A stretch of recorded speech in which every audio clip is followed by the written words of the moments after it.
Hi, this is Dr. Eleanor Bartolome, and we are here to learn about immunology. I usually describe the subject of physiology as always having a story. In particular, I can describe immunology as having a very complicated one. Our creator has actually made a very thick plot out of it, so with so many actors with interconnecting stories. In other words, it is not only long. So if you apply the teleseries analogy, it will include several seasons with so many episodes. One of the hardest things to do is to make it simpler. It is difficult, but it is relevant, so I hope you find it interesting as much as I did. This is a list of our learning objectives, and I have also posted this in Canvas. I have divided it into two major parts: WBC or leukocytes, and immunity, which is further divided into two, namely innate and adaptive or acquired immunity. WBCs are components of immunity, so discussion of the different WBCs is incorporated within the immunity lecture. The last part will be application of concepts of the immune response. This last part will only be an introduction, as this will also be studied in your second year and third year classes. Use these learning objectives as a guide in your study.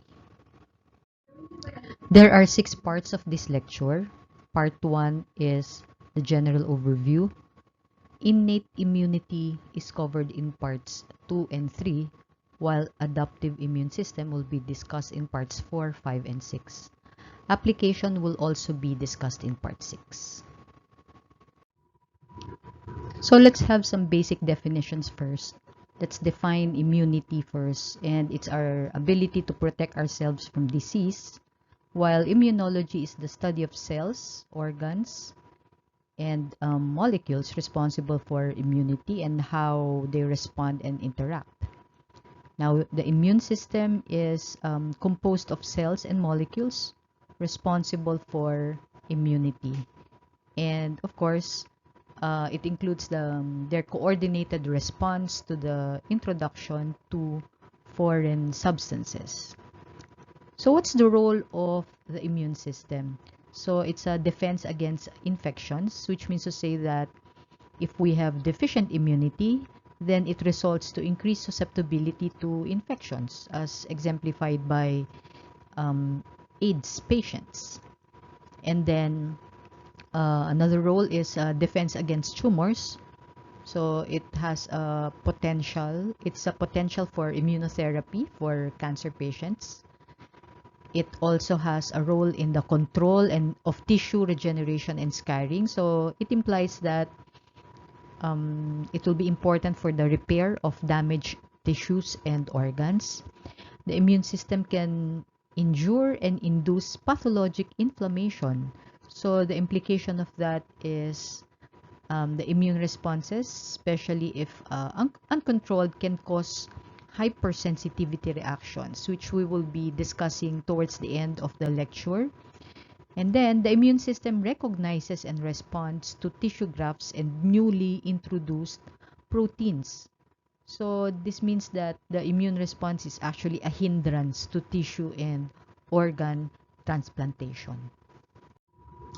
Although the immune system is quite complicated and elaborate, as we shall see, its function boils down to two basic roles: recognition and elimination. So, from the words originally inscribed in the Temple of Apollo, which says that know thyself, this is very much applicable to our immune system.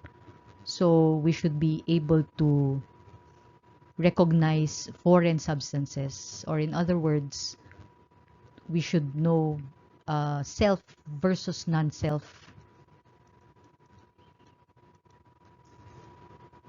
And then, according to this book by Sun Tzu, The Art of War, in order to kill the enemy, our men must be roused to anger. So, this is the property of elimination. And then, okay, according to Santayana, in the 1800s, those who cannot remember the past are condemned to repeat it. And this is very much applicable also to the immune system because of memory. Now, another very important feature is the proportionality. Regulatory mechanisms exist to ensure that the immune responses are proportional to the level of threat. The vertebrate immune system comprises three levels of defense. So the first is the physical barriers of the skin and mucosal surfaces. The infectious agents that successfully penetrate the physical barriers are then engaged by the cells and soluble factors of the innate system, which is composed of white blood cells, such as your macrophages, your neutrophils. We will be discussing these cells one by one. It's also composed of soluble chemicals like complements and cytokines. And then, thirdly, we have the adaptive immune system. The adaptive immune system is relatively slow, but it's more specific than your innate immune system. It is composed of your lymphocytes, your B and your T lymphocytes, okay, and it's also mediated by your antibodies. So your adaptive immune system is divided into two. You have your cell-mediated immunity and your humoral immunity. Now, just to give you an idea of the time element by which these two main arms of the immune system act, as soon as the foreign bodies breach the barriers, the immune system, the immune cells, are able to recognize them right away. Within a few hours, around 0 to 4 hours, the innate immunity will already be stimulated. And if the innate immunity cannot control it, as we have mentioned a while ago, then the adaptive immunity will develop, and that happens after around more than 96 hours. All the cellular elements of the blood are derived from pluripotent hematopoietic stem cells in the bone marrow. Leukocytes, or white blood cells, are the immune cells. As you have learned in RBC physiology, there are about 5 million RBCs in 1 microliter of whole blood, but in the same amount of blood, there are only around 7,000 leukocytes. During hematopoiesis, these pluripotent cells divide to produce two committed stem cells, the myeloid progenitor and the lymphoid progenitor. A common myeloid progenitor gives rise to the myeloid lineage, from which erythrocytes, megakaryocytes, and these leukocytes arise. These leukocytes are your basophils, your eosinophils, and neutrophils and monocytes. Neutrophils and monocytes arise from the granulocyte monocyte progenitor. They are termed granulocytes because of the cytoplasmic granules, or they're also termed polymorphonuclear leukocytes because of their irregularly shaped nuclei. Monocytes in blood enter tissues where they differentiate into phagocytic macrophages or dendritic cells. Immature dendritic cells are phagocytic cells that enter the tissues. They mature after they have encountered a potential pathogen.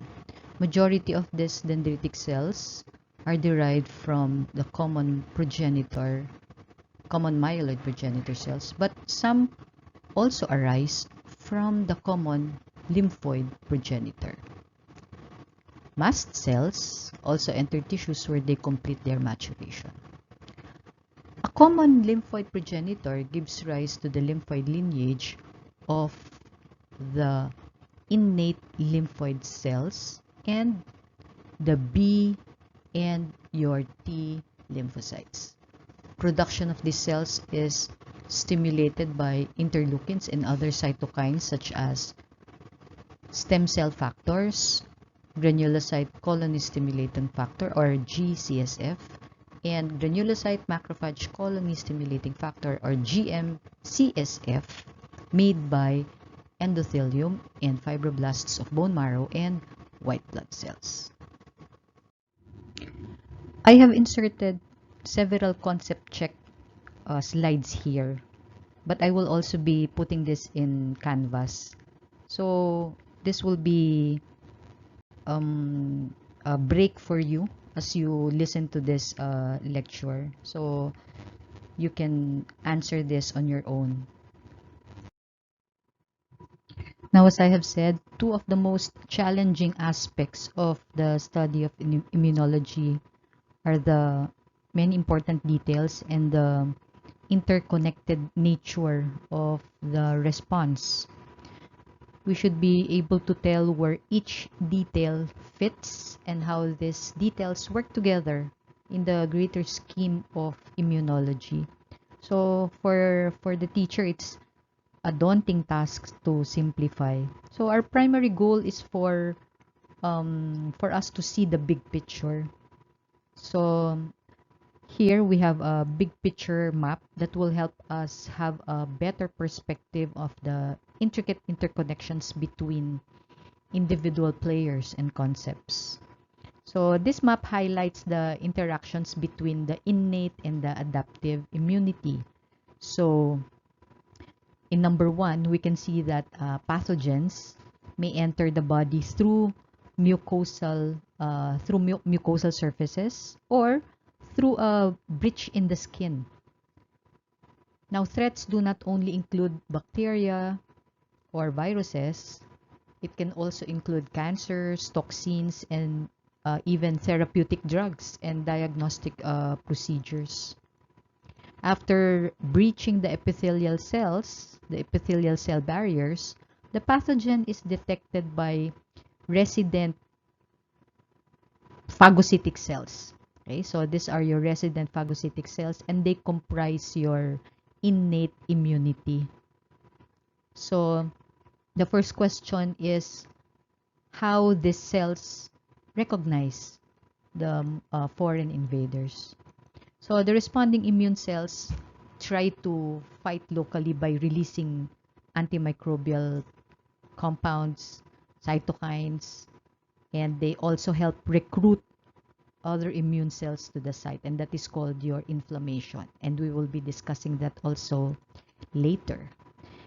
Now, the free pathogen and some other phagocytic cells that have engulfed the pathogen may go towards your organs, okay? Specifically your lymph nodes, where they intersect with lymphocytes from the blood. So adaptive immunity is initiated when your invaders encounter cells, specifically in the lymph nodes. And then this T cells and B cells that are present in the lymph nodes, together with their products, specifically your antigens, your antibodies, they will migrate out of the lymph node and eventually join the bloodstream. They go towards the area where there is inflammation, okay? And they help destroy any remaining pathogen.